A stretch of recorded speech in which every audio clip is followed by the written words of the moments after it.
빌립보서 1장 1절부터 6절까지 말씀 우리 함께 교독하겠습니다. 제가 먼저 1절 말씀을 읽겠습니다.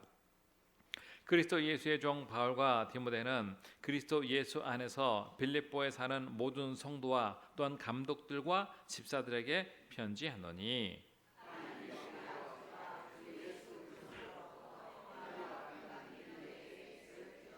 내가 너희를 생각할 때마다 나의 하나님께 감사하며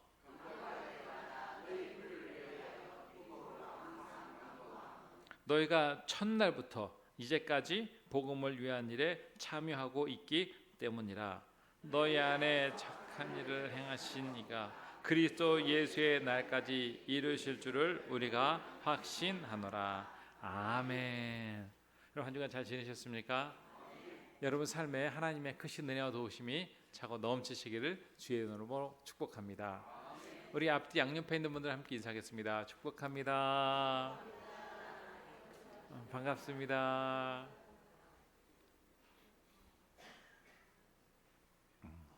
오늘부터 우리가 빌립보서를 볼 텐데 이 빌립보서를 좀 우리가 잘 이해하려면 사도행전 16장을 좀 봐야 합니다. 사도행전 16장에 보면 빌립보가 나옵니다. 이 빌립보는 마게도냐의 첫 성입니다.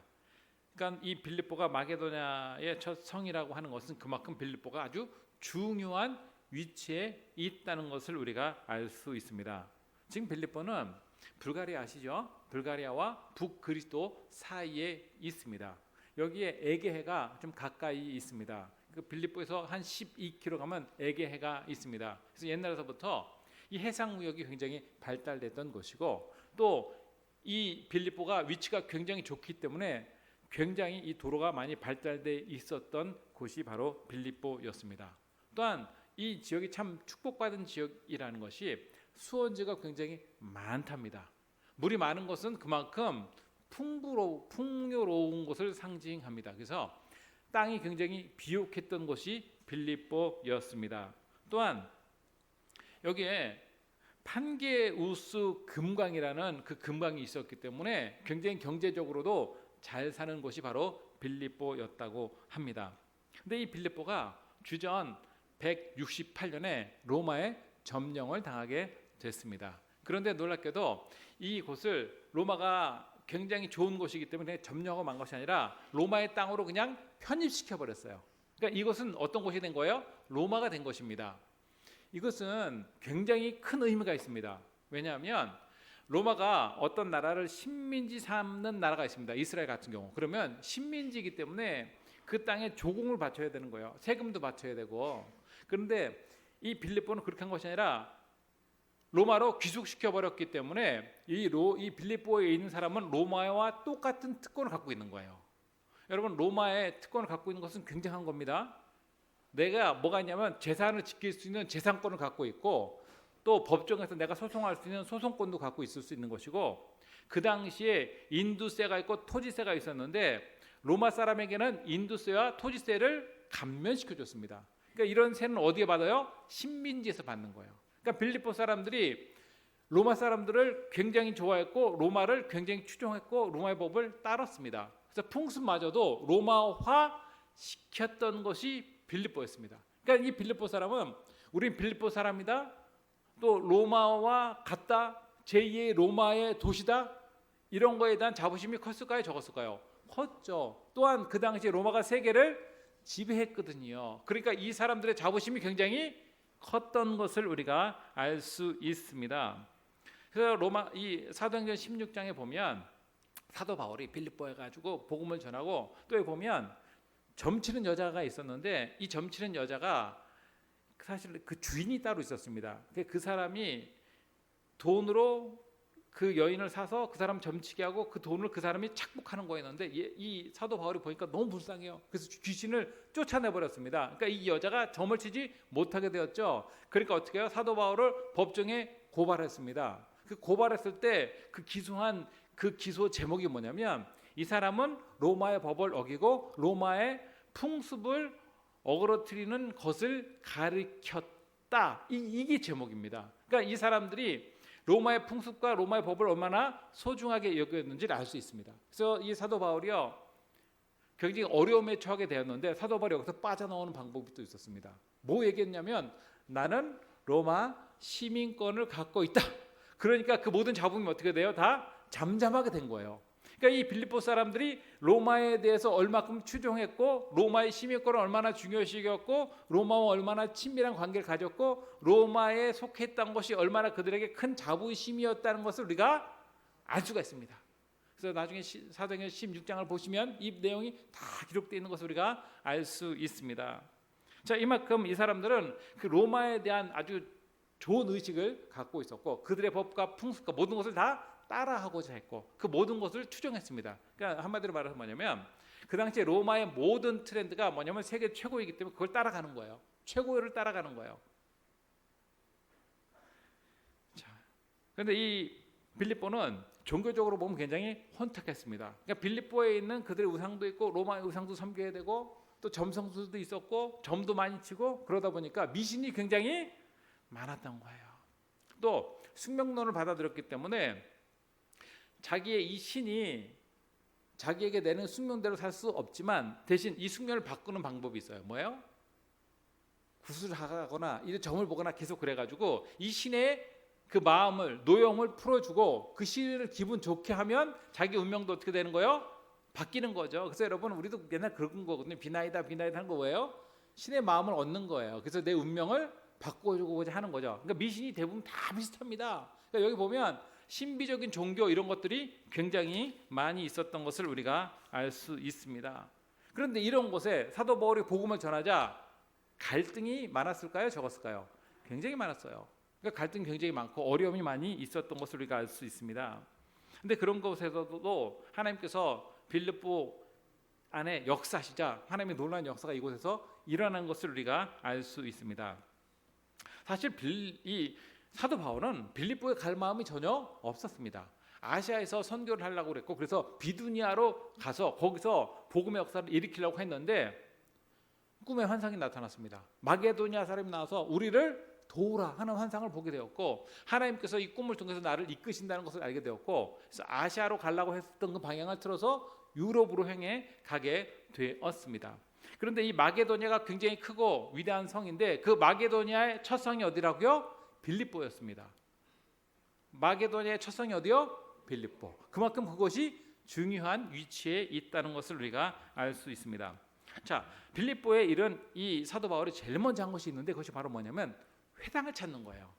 이스라엘 사람들은 어딜 가나 뭘 세우냐면 회당을 세웠단 말이에요. 그래서 회당이 있나 먼저 찾아봤고 그래서 사도 바울이 복음을 전한 거 보면 이방 지역 가서 회당에서 복음을 전했어요. 먼저 유대인에게 전하고 그들에게 말씀을 통해서 하나님의 은혜를 끼쳤던 그 사람이 사도 바울이었는데 이 빌립보 가서도 회당을 쫙 찾았는데 아무리 가서 회당을 찾아도 회당이 없었습니다. 사실 그 당시 회당은 말씀을 보고 예배를 하고 기도를 하고 또 유대인들이 똘똘 뭉쳐서 자기들끼리 연합하고 또 직업도 알선해 주는 역할도 했습니다. 그러니까 유대인들은 회당이 굉장히 중요한 모임 장소였습니다. 그러니까 이방 가서도 이방 가면 제일 먼저 찾는 곳이 어디예요? 회당이에요. 그래서 자기들이 똘똘똘 뭉칩니다. 그래서 유대인들은 옛날서부터 뭉치는 것을 굉장히 잘했습니다. 지금도 마찬가지예요. 미국에서 유대인들이 잘 뭉칠까요? 잘 안 뭉칠까요? 너무 잘 뭉쳐요. 잘 뭉쳐가지고 그 큰 미국의 경제권을 대부분 누가 갖고 있어요? 유대인들이 갖고 있어요. 유대인들이 그만큼 이 단결력이 강합니다. 어딜 가나 제일 먼저 세우는 것이 회당인데 대신 회당을 내가 가서 마음대로 세울 수 있는 것이 아니에요. 회당을 세우려고 하면 그 조건이 있습니다. 정족수 10명이 넘어야 돼요. 그러니까 10명 미만이면 그 사람들이 모여도 회당을 세울 수가 없죠. 그러니까 이 빌립보에는 아직 유대인들이 10명 넘게 있지 않았던 것을 우리가 알 수 있습니다. 그러니까 회당이 없자 이 사도 바울이 여기서는 이제 복음을 전하기 어려웠고 그런데 수소문하다 보니까 이방인이지만 여인들이요 강가에서 모여서 안식일마다 기도한다는 소식을 듣게 되었습니다. 그래서 그 소식을 듣고 사도 바울이 여인들이 모이는 그 강가를 갔습니다. 언제요? 안식일에. 안식일에 가서 봤더니 거기 여인들이 기도하고 있었습니다. 근데 거기서 정말 놀라운 역사를 체험하게 됐어요. 그 뭐냐면 거기서 루디아를 만나게 된 거예요. 그 믿음의 여인 루디아, 자주장사 루디아. 이 사도 바울이 사역하는데 가장 큰 힘을 줬던 사람 중에 하나가 이 루디아였거든요. 그 당시에 이 자주색 옷은 굉장히 고급 옷, 명품 옷이었습니다. 그래서 귀족들이 사는 비싼 옷이었고 그만큼 이 루디아는 재력이 풍부한 사람이었던 것을 우리가 알 수 있습니다. 그만큼 큰 재력을 갖고 있었고 그것을 통해서 사도 바울이 큰 도움을 줬습니다. 이 사도 바울이 그 강가에서 복음을 전했는데 루디아가 그 복음을 듣고 예수를 믿게 됐어요. 영접하게 되는 놀라운 역사를 경험하게 됐습니다. 근데 놀라운 것은 이 루디아가 가만히 있을 수 없는 여인이에요.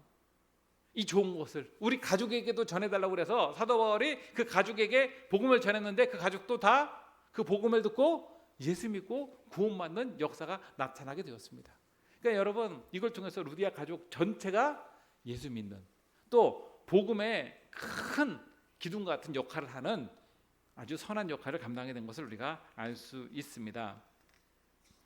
자, 이 빌립보서의 또 특징이 하나 있는데 그것이 바로 뭐냐면 기쁨이라는 거예요. 그래서 빌립보서 보면 기쁨이라는 단어가 굉장히 많이 나옵니다. 그래서 우리가 복음서를 이 빌립보서를 기쁨의 서신이라고 합니다. 근데 또 아이러니한 것 중에 하나가 뭐냐면 사실 사도 바울이 여기서 열심히 복음을 전해서 루디아도 만나고 복음의 놀라운 역사도 일으키고 했지만 결국엔 감옥에 갇히게 됐어요. 그래서 그것을 옥중서신이라고 합니다. 근데 놀라운 것은 옥중에 갇혔음에도 불구하고 사도 바울은 뭐라고 얘기했어요? 기뻐하라, 기뻐하라는 거예요.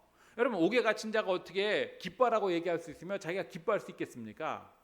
어떻게 옥중에서 하나님을 찬양하고 감사할 수 있겠습니까? 왜요? 여러분 이것이 복음의 능력이에요. 여러분 천국 시민은 세상 사람과 가치가 다르다는 것을 우리가 알 수 있습니다. 여러분 세상 사람은 왜 기뻐합니까? 육체의 쾌락을 추구하는 사람이 있어요. 그것을 통해서 기뻐하려고. 돈을 통해서 기뻐하려고 하는 사람이 있습니다. 명예를 통해서 기뻐하려는 사람이 있고 사람을 통해서 기쁨을 취하려고 하는 사람도 있습니다. 여러 사람들이 있어요. 근데 여러분 예수 믿는 사람은 육체의 만족을 통해서 기쁨을 얻습니까? 세상의 사람들을 통해서 기쁨을 얻습니까? 아니에요. 그런 것들도 우리에게 기쁨을 줄 수 있지만 그거는 정말 작은 부분에 불구하고 가장 큰 기쁨의 근원은 여호와 하나님께 있습니다.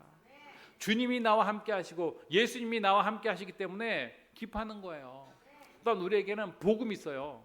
복음의 감격과 복음의 기쁨은 세상의 어떤 기쁨과도 바꿀 수가 없는 기쁨이에요. 그러니까 사도 바울은 진정한 이 복음의 가치를 알았고 복음을 알았기 때문에 그 어려운 상황에서도 기뻐할 수 있는 거예요. 예수님으로 인해서. 여러분 우리가 주님으로 인해서 그러니까 예수로 인해서 하나님으로 인해서 기뻐하는 것이 가장 중요합니다. 그렇다면 세상에서 여러분 기뻐할 일이 얼마큼 될 것 같습니까? 별로 없어요. 여러분 생각해 보세요. 세상에 큰 부자가 얼마나 많습니까? 그럼 그 사람 빼고 나머지는 다 슬퍼해야 합니까?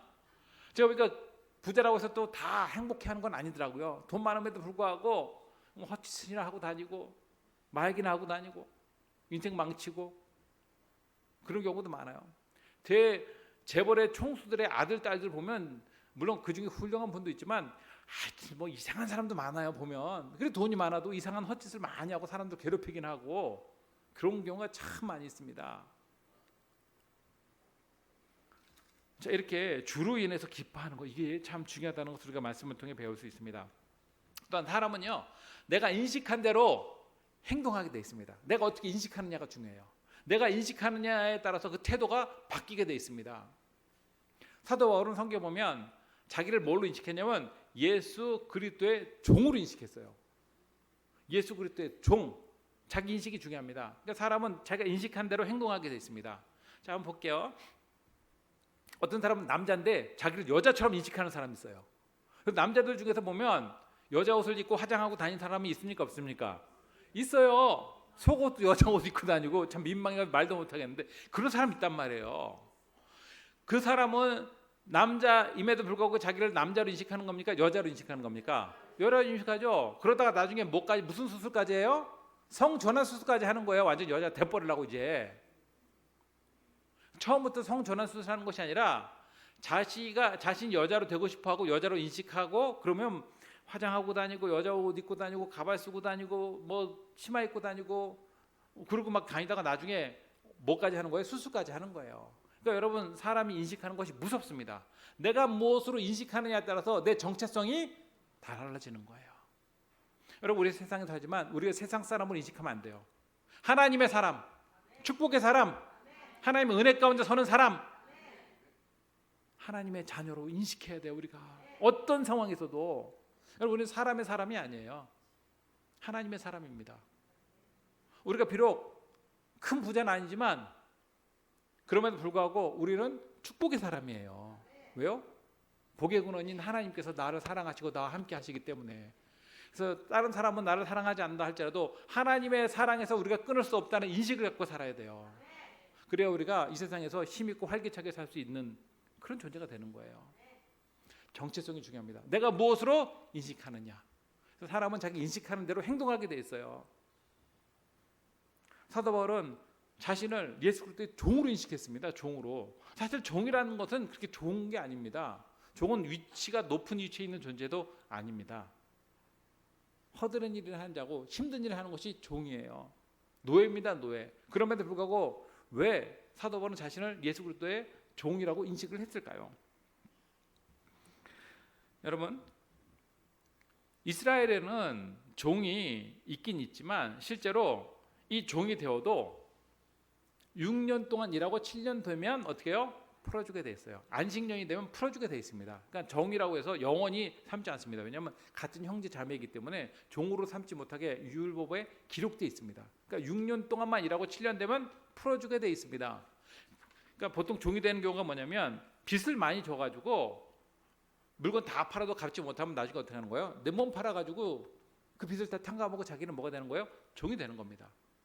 그래서 이방 같은 경우는 그렇게 종이 되면 영원토록 주인의 속박 가운데 있지만 이스라엘은 법으로 하나님께서 6년 이상을 종으로 삼지 못하게 했습니다. 그래서 안식년이 되면 다 풀어줘야 돼요. 그런데 이 종이 봤을 때 이 주인을 모시고 살았는데 주인이 너무 좋은 사람이고 또 너무 존경스러운 사람이라서 나는 이 주인과 떨어져 살지 않고 평생 주인을 모시고 살겠다, 이렇게 만약에 주인에게 얘기를 하면 어떻게 하게 되냐면 그 사람을 데리고 가서 귀에다가 구멍을 뻥 뚫고 귀에 뭘 꽂아줘요? 귀걸이를 달아줍니다. 이게 종이 된 상징이에요. 그래서 옛날에는 유대인들에게 귀걸이는 뭐예요? 종이라는 것을 의미하는 거예요. 대신 이 종은 그 다음부터는 허드렛 일을 막 시키는 종이 아니라 아들과 같이, 자녀와 같이 거기서 가족같이 살면서 함께 일하고 함께 지내는 그런 사람으로 서로 공존하게 돼 있었습니다. 그것이 바로 이스라엘의 종이 되는 것이었습니다. 그렇지 않은 이상은 다 풀어주게 됐어요. 근데 요즘에 보면 귀걸이만 하는 것이 아니고 요즘에 막 여기 뭐 눈썹도 뚫고 입술 저버리니까 어떤 사람이 반짝반짝거리게 뭔가 보니까 입술을 뚫고 코도 뭐 반짝반짝거리고 코도 뚫는 사람이 있던데 저같이 좀 비염이 있는 사람은 그거 불편하겠던데요. 그 마음대로 코 풀겠어요 그거. 그리고 저는 가끔 보면 조마조마할 때가 있어요. 귀걸이가 굉장히 큰 귀걸이를 이렇게 하는데 이거 전철역 이런 데서 사람 어디 이렇게 딱 당겨지면 이거 어떻게 하나. 보는 사람이 보면 좀 조마조마합니다. 이거 굉장히 커가지고 참 과감합니다. 제가 볼 때 여러분들이 더 과감한 것 같아요. 근데 어쨌든 귀걸이, 이스라엘 사람들은 귀걸이 하는 것은 노예라의 상징으로 귀걸이를 했다는 것을 상식적으로 아셨으면 좋겠습니다.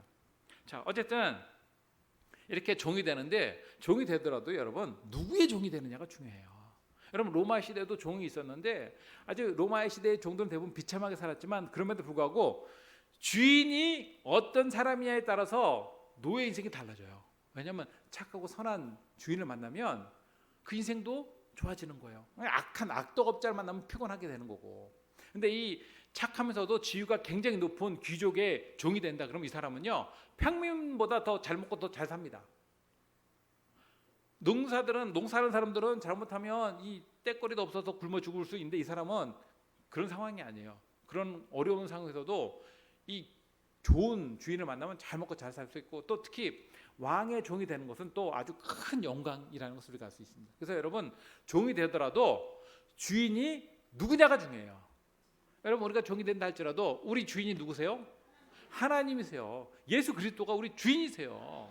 그러니까 사도 바울은 예수 그리스도의 종 이렇게 얘기한 것은 왜 그렇습니까? 가장 선하시고 가장 위대하시고 가장 존귀하신 주님의 종이 됐다는 그 자체가 사도 바울의 그런 너무 큰 영광인 거예요. 그게 대통령이 되는 것보다 더 큰 영광이 사도 바울에게 뭐예요? 종이 되는 거예요. 근데 악한 자의 종 말고 사단의 종 되면 안 되고 예수 그리스도의 종이 되는 것, 이게 너무 소중하고 귀한 거예요. 이게 우리도 마찬가지입니다. 우리도 예수 그리스도의 종이에요. 예수 그리스도의 종이라고 했을 때 그 마음에 감격과 은혜와 기쁨이 있어야 돼요. 사도 바울은 예수 그리스도의 종이 됐는데 그럼에도 불구하고 이 사도 바울은요, 뭐가 있었냐면 은혜와 평강이 있었습니다. 뭐가 있는 거예요? 은혜와 평강. 여러분, 우리에게도 가장 중요한 것이 뭐예요? 은혜와 평강이에요. 하늘에서 오는 은혜와 평강, 이 땅에 있는 거 말고. 우리 2절 말씀 함께 읽어보도록 하겠습니다. 하나님 우리 아버지와 주 예수 그리스도로부터 은혜와 평강이 너에게 있을지어다. 아멘. 그렇습니다. 자, 은혜와 평강이 어디서부터 있다고요? 하나님으로부터, 예수 그리스도로부터 은혜와 평강이 있다는 거예요. 그러니까 여러분, 은혜와 평강의 근원이 어디에 있는 거예요? 하나님과 예수님에게 있어요. 많은 사람들이요, 하나님을 모르고 예수님을 모르니까 이 세상에서 은혜를 구하고 평강을 구하려고 하는데, 여러분, 이 세상에서 은혜와 평강이 넘칩니까? 이 세상은 여러분 경쟁 시대고 전쟁터 같은 거예요. 눈에 보이지 않지만 모든 것이 경쟁이고 모든 것이 서로 다툼을 통해서 이루어지는 것이 이 세상이에요. 여러분, 여기 보면 은혜와 평강이 있는데 평강보다 은혜가 먼저 나와 있다는 것을 우리가 알 수 있습니다. 은혜가 우리의 근원이 되어서 은혜가 뭐까지 이어지는 거예요? 평강으로 이어지는 거예요. 그래서 먼저 하나님께서 우리가 은혜를 주셨잖아요. 그 은혜 가운데 우리가 기뻐하고 평강을 누릴 수 있게 하는 것입니다. 하나님의 은혜를 통해서 우리가 평강을 누리는 거예요. 자, 예수님께서 하나님 은혜로 우리를 위하여 십자가에 돌아가시고 하나님과 원수됐던 관계가 어떻게 했어요? 평강하고 화평하게 된 겁니다. 그래서 먼저 하나님과 관계가 회복된 것, 그 은혜를 통해서 하나님 관계가 회복돼야 되는데 우리는 먼저 하나님 관계가 회복돼야 합니다. 먼저 하나님 관계가 풀려야 되는 거야. 그래야 세상 것이 풀리는 것이지, 하나님 관계가 어그러져 있는데 내 힘과 내 방법으로 뭔가를 하려고 하는 것은, 이거는 거꾸로 가는 겁니다. 거꾸로 가는 거예요. 하나님 우리가 넘치는 삶을 살고 주님의 평강 가운데 기쁨 누리며 사는 것이 하나님의 백성이라는 것을 우리가 알 수 있습니다. 그래서 여러분, 이 세상에는 진정한 평강이 없어요. 우리가 진정한 평강을 누리고 기쁨을 누리려면 아버지 품에 있어야 돼요. 영원한 아버지 품, 하나님 품 안에 있을 때 참된 만족과 기쁨을 누릴 수 있습니다. 자, 이 사도 바울은 이렇게 은혜와 평강이 넘쳤습니다. 근데도 사실은 감옥에 갇혔다고 그랬잖아요. 근데 여러분, 감사가 나오겠습니까? 보통 사람 같으면? 보통 사람 감사가 안 나오죠. 왜냐하면 사도 바울이 제가 잘못해서 감옥 간 것도 아니고 복음 전하고 선한 일 했는데 감옥에 갔다? 하나님 어떻게 그럴 수 있습니까? 뭐 이럴 수도 있잖아요. 근데도 사도 바울은 거기서 감사했어요. 감사. 자, 우리 3절 말씀 함께 읽어보도록 하겠습니다. 내가 너희를 생각할 때마다 나의 하나님께 감사하며. 아멘. 그렇습니다. 감옥에 있음에도 불구하고 어망부평한 것이 아니라 감사인데 누구를 생각했냐면 성도들을 생각했는데 감사가 넘쳤다는 거예요. 하나님께 감사한다는 거예요. 여러분, 그렇습니다. 이 감사하는 사람이 이게, 여러분, 우리가 믿음이 지금 잘 자라고 있는지 믿음이 사라지고 있는지 알 수 있는 방법이 여러 개가 있는데 그 중에 하나가 뭐냐면 감사입니다. 은혜가 넘치면 감사도 넘치는데 은혜가 떨어지면 감사도 사라져요. 떨어져요. 자꾸 불평이 생기고 이것도 마음에 안 들고 저것도 마음에 안 들고 이것도 싫고 저것도 싫은 게 너무 많아. 은혜가 넘치면 싫은 게 있는데 그게 다 감춰져요. 자꾸 좋은 것이 보이고, 근데 자꾸 감사가 사라지면 안 좋은 것이 눈에 더 많이 보여요, 사람이. 그래서 여러분, 은혜가 넘치고 감사가 넘치고 같이 가야 돼요. 은혜와 감사가. 그래서 여러분, 감사가 넘쳐야 돼요. 자, 이 사도 바울은 또 이렇게 그들을 생각하며 감사했다고 했는데, 자, 여기 보면 하나님을 상대로 감사했어요. 하나님을 상대로. 그러니까 이 사도 바울은 하나님 관계가 굉장히 중요한 사람이었습니다. 그러니까 사도 바울은 자신의 존재의 이유와 자신의 존재를 어디서 찾았냐면 하나님으로부터 찾았습니다. 이게 중요해요. 우리 존재의 이유, 우리 삶의 이유를 어디서 찾아야 합니까? 하나님께서 찾아야 돼요. 하나님께. 하나님 관계에서 찾는 것이 중요합니다. 여러분, 어떤 사람은요, 자신의 존재의 이유를 육체의 쾌락에서 찾는 사람이 있어요. 부어라 마셔라, 노세 젊어서 노세, 늙어지면 못난하지. 그리고 노는 거에 쾌락에 집중하는 사람이 있습니다. 근데 여러분 다 한때죠? 아시죠 여러분? 다 한때요. 그거 천년만년 놀 수 있습니까? 한때요. 여러분 우리는 존재의 의미를 이런 쾌락에서 찾는 것이 아니에요. 육체적 쾌락이 아니라 여러분 은혜 생활을 잘하면 영적인 기쁨이 있어요. 영적인 기쁨. 세상에 줄 수 없는 또 다른 기쁨이 있어요. 이 영적인 기쁨이 고갈되면 안 돼요. 이게 고갈되면 자꾸 세상에서 기쁨을 찾으려고 그래요. 여러분 주님과의 깊이 있는 교제와 만남을 통해서 영적인 기쁨을 회복해야 돼요. 영적인 기쁨이 자꾸 사라지면 자꾸 다른 곳에서 자꾸 안식과 기쁨을 누리려고 자꾸 하는데 그래가지고는 우리가 복된 인생을 살 수 없습니다. 여러분 쾌락 추구하는 사람 치고 제대로 잘 나가는 사람 봤습니까? 방탕하게 되고 잘못된 길로 가요. 근데 영적 기쁨을 찾는 사람은요, 그 신앙이 계속 더 성장하고 더 성숙하게 되고 더 존귀한 위치에 오르게 됩니다. 영적으로. 그래서 영적 거장이 되는 거예요. 그러니까 우리가 영적인 이 삶을 사는 것이 중요합니다. 또 어떤 사람은요, 존재의 이유를 학벌에서 찾는 경우가 있어요. 뭐 학벌 좋으면 좋죠. 근데 여러분 학벌 좋다고 그래서 그때 뭐 조금 좋고 뭐 자존심이 좀 생길 수 있을지 모르겠지만 그것이 존재의 진정한 만족과 존재의 의미가 될 수 있습니까? 아니에요. 그것도. 또 어떤 사람은 물질에서 존재의 의미를 찾는 사람이 있어요. 그래서 여러분 물질에서 존재의 의미를 찾는 사람의 특징이 뭔지 아십니까? 머리부터 발끝까지 명품 아니면 안 되는 사람이 있어요. 모자도 안경도 옷도 신발도 구두도 시계도 전부 다 명품으로. 사실 우리가 명품 한두 줄 살 수 있어요. 그 자체가 문제 아닙니다. 근데 어떤 사람은 어떤 지나친 사람이 있어요. 지나친 사람. 그 사람은 어떤 사람이에요? 이런 물질 통해서 자기 존재의 의미를 찾으려고 그러고 그 물질을 좋은 것을 갖고 좋은 메이커를 갖고 있으면 자기가 굉장히 사람들에게 대우받는다고 생각하는데 여러분 그렇지 않습니다. 왜 그런지 아세요? 자, 우리 생각해 볼게요. 술집 여자가 있어요. 돈도 많고 술집 여자가 머리부터 발끝까지 명품을 하고 살고 있다. 그럼 여러분 아유 그 사람 참 위대합니다. 존경스럽습니다 할 겁니까? 아니에요. 여러분 그런 걸로 자기를 높이려고 하지 말고 진정으로 명품 인생을 살아야 돼요. 명품 인생을 사는 것이 더 중요합니다. 명품 인생을 살 생각하지 않고 명품 인생을 못 사니까 명품으로 자기를 치장하려고 하는 것은 거치대에 불과한 거예요. 하나님은 우리가 명품 인생을 살기로 하세요. 그러면 예수 그리스도로 옷 입고 예수 그리스도와 함께하고 주님의 뜻을 쫓아 사는 삶을 살 때 명품 인생을 살 수 있어요. 그게 명품 인생을 사는 겁니다. 하나님의 선한 뜻을 이루어드리는 삶을 사는 것, 하나님의 영광을 위해서 사는 것, 이게 명품 인생이에요. 그러니까 여러분 기독교에서 보면 지금 물질주의적인 것이 너무 많아요. 거품을 빼야 합니다. 거품을. 본질을 찾아 믿음 생활해야 합니다. 우리가. 여러분 존재의 의미를 이런 것에서 찾는 것이 아니에요. 예수 안에서 우리 존재의 의미를 찾아야 합니다. 그래서 사도 바울은요, 하나님과 관계에서 자기의 의미의 존재를 찾고 인생을 찾고 자기 길을 찾았어요. 우리도 마찬가지입니다. 하나님의 은혜 가운데 우리 존재의 의미와 가치를 찾을 수 있어야 돼요.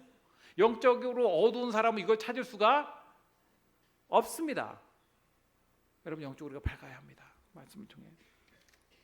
자, 사도 바울은 이렇게 생각하면 생각할수록 하나님께 감사한다고 했죠. 여러분 우리도 마찬가지예요. 생각하면 생각할수록 감사가 넘치는 사람 있고 생각하면 생각할수록 괘씸한 사람이 있어요.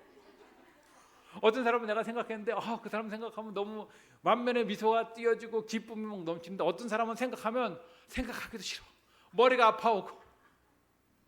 예수 믿는 사람 생각하면 참 기쁨 있고 은혜가 있어야 되는데 분명히 이 사람 예수 믿는 사람이라고 하긴 하는데 인생은 개차반 같아. 어떻게 예수 믿는 사람이 그럴 수 있을까? 이런 생각이 들게 되는 사람이 우리가 되지 말아야 합니다. 우리는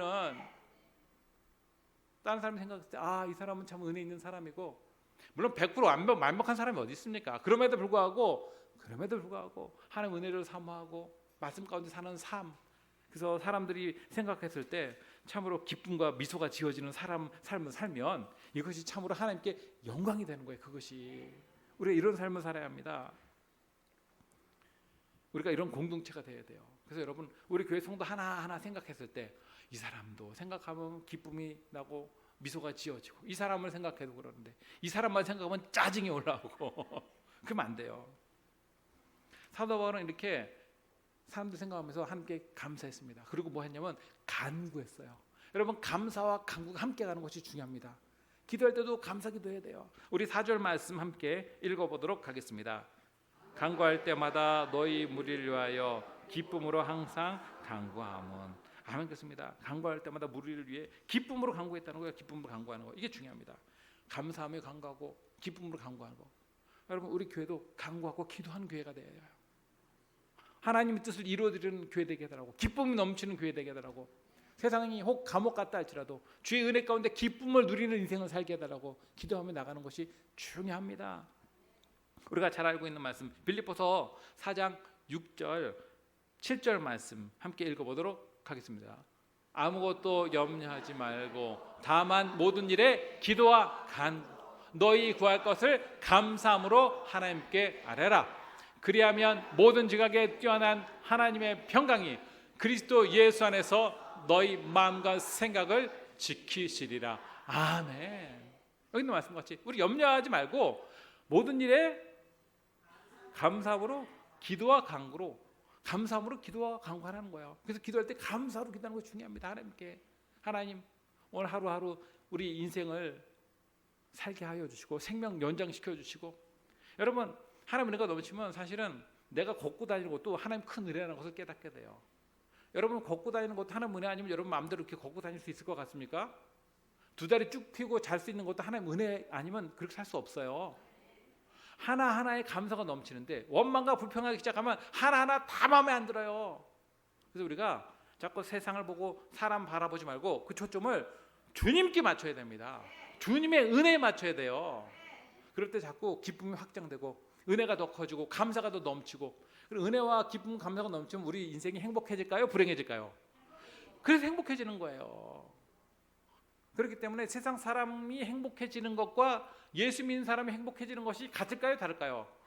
달라요. 같을 수가 없어요. 같을 수가 없어요. 우리 하나님이 계시고 주님이 계시기 때문에 우리 인생의 초점이 다릅니다.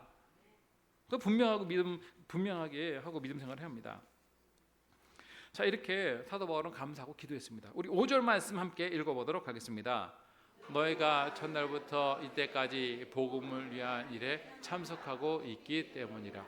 아멘. 그렇습니다. 그러니까 사도 바울이 감사하고 기도한 이유가 여기 5절에 나와 있는데, 너희가 첫날부터 이제까지 복음을 위한 일에 참여하고 있기 때문이다. 그러니까 복음을 위한 일에 이들이 참여했다는 거, 처음부터 끝까지. 이게 참 중요합니다. 처음부터 이제까지. 여러분, 믿음에는 중요한 것이 제가 볼 때는 일관성이에요. 이랬다 저랬다 하지 말고 일관성을 갖고 해야 합니다. 어떤 사람은 좀 좋으면 좋았다, 기분에 따라 막 믿음이 왔다 갔다 이러면 안 돼요. 믿음은 기분에 따라 움직이는 것이 아니라 말씀에 따라 움직여야 되는 거예요. 말씀에 따라. 우리 기분은 하루에도 12번 바뀔 수 있어요. 사람이 있기 때문에 그건 인정해요. 기분이 뭐 맨날 얼마나 하해거리고 좋을 수 있겠습니까? 그 기분이 아니라 항상 믿음을 말씀에 토대를 둬야 이게 변함이 없는 거예요. 변함이. 그래서 여러분 믿음을 기분에 두지 마세요. 여러분 감에 두지 마시고 말씀에 둬야 합니다. 변함없는 말씀. 그렇게 될 때 첫날부터 지금까지 동일한 복음의 사역을 감당할 수 있고 복음 가운데 기뻐하는 삶을 살 수 있다는 것을 우리가 알 수 있습니다. 이렇게 일관된 믿음을 사는 것, 이게 참 중요해요. 우리 마지막으로 6절 말씀 함께 읽어보도록 하겠습니다. 너희 안에서 착한 일을 시작하시는 이가 그리스도의 날까지 이루실 줄을 우리는 확신하노라. 아멘. 그렇습니다. 놀랍게도 우리 하나님은요, 우리 안에서 어떤 일 하신다고요? 착한 일을 시작하시는 거예요. 하나님은 내가 하는 것이 아니라 하나님께서 하나님은 선한 일을 하십니다. 죄 가운데 우리를 구원하신 일 선한 일이죠. 우리 하나님 자녀 삼아 주신 것 선한 일이죠. 우리를 치료하시고 회복시켜 주신 것이 하나님의 선한 일입니다. 그러니까 그 모든 일을 하나님께 맡기고 하나님을 의지하고 나가야 합니다. 선한 사람에게서 나는 것이 아니라 하나님으로부터 나는 겁니다. 선한 것은. 그래서 우리가 선하신 하나님을 믿고 의지할 때 하나님께서 이루시고 성취하십니다. 그날까지 분명히 이루실 줄로 확신한다고 얘기하는데 이 믿음을 갖고 가야 합니다. 내가 할 때는 이럴 수도 있고 저럴 수도 있지만 주님은 이럴 수 있고 저럴 수 있는 것이 아니라 일관되게 하나님의 말씀을 성취하시고 이루신 분이 주님이십니다. 그렇기 때문에 이 계획한 것을 완벽하게 이룰 능력과 힘을 갖고 계시고 성취하시는 신실하신 그 주님을 믿고 우리가 나가야 돼요. 우리 하나님은 우리를 위해서 선하고 착한 일을 하시는 분이십니다. 여러분, 그래서 하나님께 선한 것이 있다는 것을 우리가 알아야 합니다. 여러분, 세상에서 선한 것을 너무 찾지 마세요. 실망합니다. 어떤 경우 보면 이분 참 위대하고 존경스러운 분이야 이렇게 막 했던 분이 나중에 가면 그분 때문에 실망하는 경우가 많을까요, 적을까요? 많아요. 왜요? 근데 그럴 수밖에 없어요. 사람은 완벽할 수 없어요. 알면서도 우리가 자꾸 실망하는 경우가 왜요? 기대거든요. 처음에 좀 좋아 보이면 막 기대했다가 또 실망하고. 근데 완벽하신 분은 주님밖에 없어요. 우리 주님은 선하신 분, 완벽하신 분이세요. 완벽하신 주님을 내 삶의 주인으로 삼고 선하신 주님을 내 삶의 주로 모시고 사는 사람이 복 있는 사람입니다. 주님을 우리 삶의 왕으로 모시고 주님과 함께 할 때 주님께서 이루시고 성취하심을 믿고 그 선하신 주님의 놀라운 은혜와 축복이 여러분 삶 가운데 차고 넘치시기를 주의 이름으로 축원합니다.